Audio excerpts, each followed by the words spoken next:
Mo Salah and Erling Haaland continue their ridiculous start to the season with 17-point hauls. So the big question is, do we just own both of them in our FPL teams going forward? That's what we're touching on in today's video, including whether you should sell Saka and, importantly, the best players for your team and whether you should wildcard. So as always, if you're looking forward to today's video, make sure you do smash that like button, aiming for 400, and of course, make sure you are subscribed to the channel. Can we hit 18k before the Game Week 4 deadline? Enough waffling, let's get into today's video. So first up, taking a look at how I got on in Game Week 3, it was another decent game week. Not the best, but consistent. 82 points leaves me with an overall rank of 1 million, just over 1 million. So another green arrow, things are progressing. And my transfer of Nkunku to Eze couldn't really have gone much better. A 10-point haul for Eze, even though it was against my beloved Chelsea. We will take it if that is the player to score against Chelsea. So just running through the team, Henderson, even though he conceded, managed to get a 4-pointer, which to be honest with you, feels like a clean sheet at this stage of the season right now. Trent with that 6-pointer, but it could have been so much more once again. Really does feel like we are a little bit unlucky as Trent owners. Robertson continued to be a brilliant 4.5 million option. With that assist, Fulham just couldn't cling on to that clean sheet. And disappointedly, Arsenal losing that clean sheet. I feel like they could have kept it if they didn't go down to 10 men. Saliba with the 2-pointer, now coming into some tricky fixtures. The big question for my team is it time to move away from Arsenal? And that is perfect timing with Saka's 6-pointer. That could be his parting gift to me with some perfectly good players that I need to bring into my team, which we will be touching on. Rodgers with a 2-pointer, the talk at the town, even though he's been looking good on the eye test, isn't delivering those points right now. It makes me think, can we trust these 5.5 million midfielders week in, week out? We got asked that question. Spoke about Eze. Diogo Jota, the one not to return in that front line. It really does look like Luis Diaz is the cheap enabler we should have gone to. And of course, maybe I'll be doubling up on that Liverpool midfield going into Game Week 4. Haaland with the captaincy, delighted with that return. I saw some people triple captain him. Good work for those. Isak with a 9-pointer, rewarding those managers that kept the faith with him. And of course, Muniz with the 2-pointer here. Bench, woeful. But all in all, 82 points, delighted with the game week. We're progressing along the way. Let me know in the comment section, how many points did you score? But now we've got to look forward to Game Week 4. So first up, before anything else going into Game Week 4, we need to actually look at how the team is going. And I need to really reiterate this. It's the international break. Please do not be making transfers tonight. We've got 2 weeks where so much can happen. Most of these players will be out on international duty. All it takes is an injury, and that transfer that you made early doors is going to look a little bit silly. So please do hold off on your transfers. That is really important unless you are activating the wildcard. So firstly, how is the team looking? Henderson at home against Leicester looks good. Obviously, the Arsenal boys not great away against Spurs. That is a little bit of a problem with the team. Robertson and Trent, 2 fantastic fixtures. We got Rodgers and Smith Rowe with some ideal fixtures depending on how we want to rotate and start those. Eze, the new man at home against Leicester, that was the real fixture I wanted him in. So I'm delighted with that. Jota with a great fixture, and even the front line, I think, have good fixtures. Of course, Muniz being a bit of a problem in the team. And as we spoke about, Smith Rowe, the only real one that can come into this team. But again, at home against West Ham isn't terrible. So the first question I have to ask myself is, do I need to wildcard? Well, of course, with no Mo Salah in the team, that is the real standout player that is missing. Personally, I still do not want to touch this Chelsea team. I know Cole Palmer is great, but I just think there is too much uncertainty in Chelsea. So for me, not having Palmer is not enough of a reason to wildcard. The big concern I have with my team and the glaring issues are double Arsenal and of course no Mo Salah. So I look at the rest of my team and ask myself, does a wildcard in Game Week 4 feel justified? And as of right now, I think the answer is no. Yes, there are some alternatives out there that I want to bring in. I'll discuss those in a minute, but I feel like I'd much rather maybe take a -4-point hit and bring in 2 players that I think are much better than that in my team, than use the wildcard. Because with that hat-trick from Erling Haaland, I think a lot of people were looking at Game Week 4 as the opportunity to move away from Erling Haaland and bring in Mo Salah with the cash. And I still think that is a great strategy for some managers. But personally, everything is feeding through Erling Haaland in this City team. And at home against Brentford just doesn't feel like the right time to do so, especially when we have people like Luis Diaz who are ticking over really nicely in terms of the underlying numbers and actually offer a cheaper alternative to that of Mo Salah. We simply don't have that in Man City team. And while they're looking great with a great fixture at home against Brentford, I just can't see myself using my wildcard to shift the money around to come away from Erling Haaland. So for that reason, I'm now moving away from the idea of a wildcard in game week 4. So the plan is to definitely make one transfer, maybe a minus 4-point hit. So let's take a look at the fixtures and then importantly the players that are on my mind right now. So as always, fixtures are king. So we're going to be looking over a 6-game week period here. And this is really where some of the fixture swings do come into the equation. I've taken out some of the teams, so I apologise any Southampton fans out there. I am not looking at anybody in your team. I do apologise. But as you can see, Brighton top of the chart. But I feel like it is a little bit skewed because game weeks 4 and 5 are fantastic for Brighton. But do I love the idea of Brighton assets away against Chelsea and at home against Spurs? Well, actually maybe when I do look at Chelsea right now. So even though the fixtures aren't great after game week 5, I do think they're up against teams that they could actually punish with their wide players. So Brighton are top of the agenda right now in terms of fixtures. Aston Villa with a brilliant next few games. Even Man United at home in game week 7 isn't terrible. I already have Morgan Rogers in my team. I'm not really interested in Aston Villa defence. So the big question is, Ollie Watkins or no? As an owner that has Alexander Isak, you can see here Newcastle have a game away against Wolves. Now, on paper, would I rather have Watkins at home against Everton or Isak away against Wolves? I'd much rather have Ollie Watkins, but after seeing Wolves defensively this season, can I justify moving away from Isak to Watkins as one of my transfers that I have available, rather than going to someone like a Liverpool who have Nottingham Forest and Bournemouth in the upcoming 2 games? So something we need to talk about, but I do feel right now, even though Aston Villa have great fixtures, apart from Morgan Rogers, I have no real confidence in Ollie Watkins to justify a transfer to him. Look at the rest of the teams. Brentford, not a consideration with the next 2. Great work for those Mbeumo owners that did go there. I need to see a little bit more from West Ham to justify bringing an asset into theirs. So I have to draw my attention to Liverpool here right now. The next 2 fixtures are massive, and with some brilliant players available like Mo Salah and Luis Diaz, it does feel like with the one free transfer available to me, it is important to get that 3rd Liverpool player in place. I'm glad I had 2 in the opening few weeks to understand which players are the true value, but now I think we've seen enough to understand what direction to take the team. So based on the fixtures, I feel like I don't love moving away from Newcastle, but we can do so. Spurs, if you have Spurs players, still think they're good because they have 2 home games, but they can be cash cows for your team. So my eyes right now are totally on Liverpool, and then if I can squeeze in a Brighton player, that is an added bonus. So the first big question for my team is, if I sell Saka, where do I go? So first up in terms of Bukayo Saka, I wanted to include him in the underlying numbers here to see how he's actually faring up against the other players that we're considering bringing in. The reason why I'm looking to potentially move away from Bukayo Saka is, we saw in the previous slide, the upcoming 2 fixtures are not ideal for them. They've of course lost Declan Rice, a really important player in their midfield. So maybe we're going to see a bit more of a weaker Arsenal team in the next few weeks, potentially, but that doesn't mean that Bukayo Saka can't continue to deliver points. You can see the numbers here. He has played pretty much every minute in the time.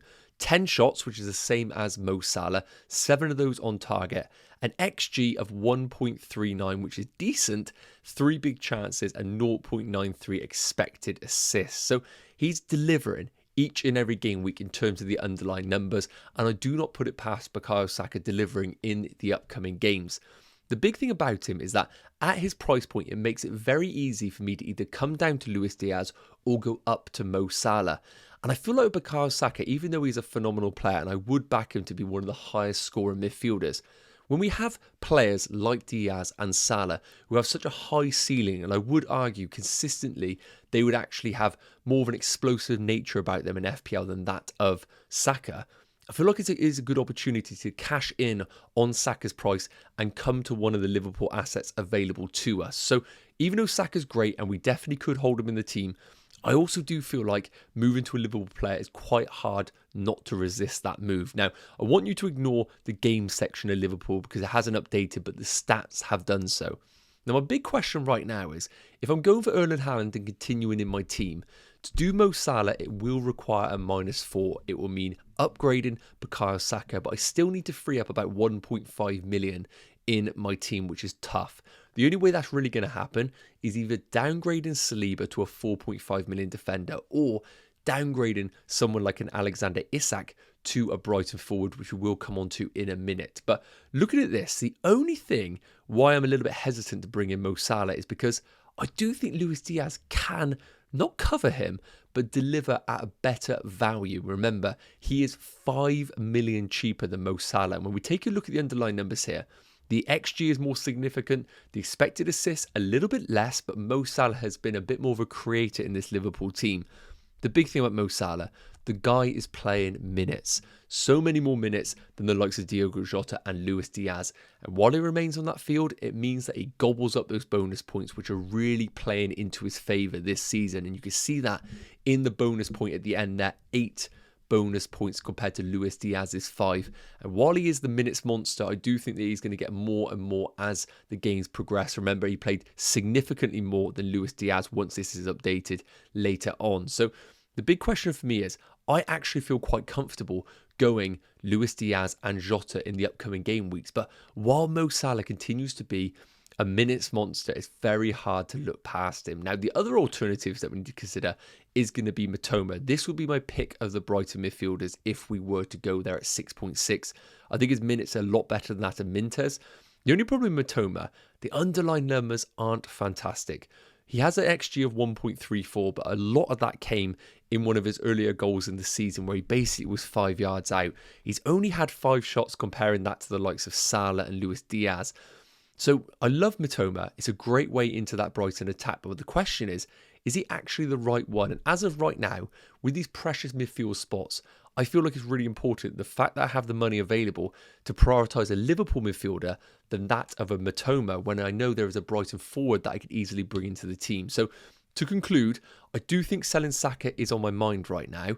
And I think Luis Diaz could be a temptation, but I know for a fact Mo Salah over this international break is going to call my name. And I feel like Mo Salah makes a lot of sense. It's just who I downgrade in the rest of my team. So where I'm looking to maybe free up some funds is in the forward department. Now, the big thing when we are looking at the forwards is, of course, we need to compare that to what we already have. Because if I do go to Mo Salah, realistically, I'm going to have to free up the funds in Alexander Isak to come down. And that means straight away, if I decide to go Mo Salah, I can't bring in Ollie Watkins. But I'm going to be honest with you, the fixtures are fantastic for Aston Villa, and I do think Watkins is a brilliant transfer in.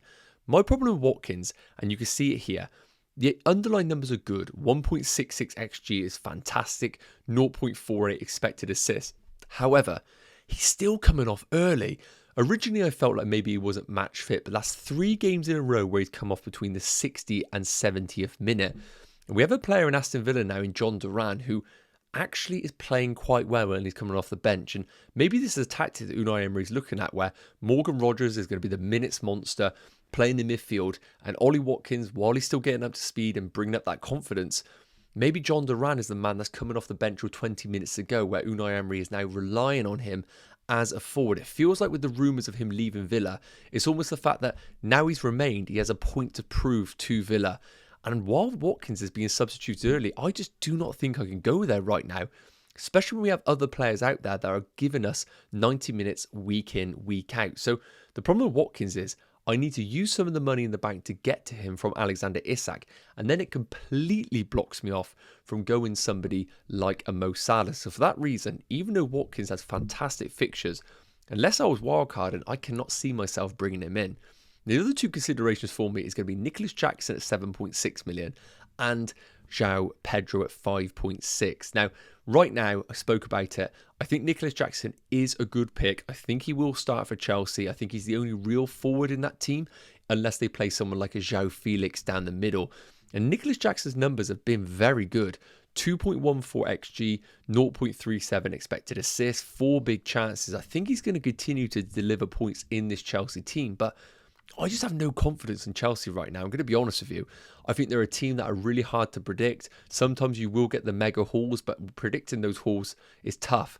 And with the next few fixtures coming up away from home, I just don't feel like I really want to be bringing in a Chelsea player into my team right now, especially when we got someone like a João Pedro, who is 2 million cheaper, guaranteed minutes in a Brighton team that are looking really good, and those two upcoming fixtures are just delicious. Now, in terms of João Pedro's minutes, the one thing I do need to emphasise is they're not fantastic. 5 shots, 0.78 XG, 0.53 expected assists. So we're not looking at a guy right now who is putting up incredible numbers, but we're getting a guy at 5.6 who's playing every minute. I don't think he's going to be a major rotation risk in this Brighton team right now. I think he's playing too well to be rotated. And for that reason, if I want to go to Mo Salah, it makes a lot of sense to consider doing Alexander Isak down to João Pedro and then upgrading Bukayo Saka to Mo Salah. So right now, at the time of recording, João Pedro would be my consideration, but with Alexander Isak, I do feel like I'm selling an elite forward, one of the few elite forwards in the league. Now, the upcoming fixtures for Newcastle are a little bit ropey, but the numbers, not incredible, but shot volume at 8. And I do think with him, now Tonali coming into the midfield, we might see a bit more of an established Newcastle team coming into the next few game weeks. That win was really important at home. I don't love Newcastle away, but the big question is Isak selling him actually the right move?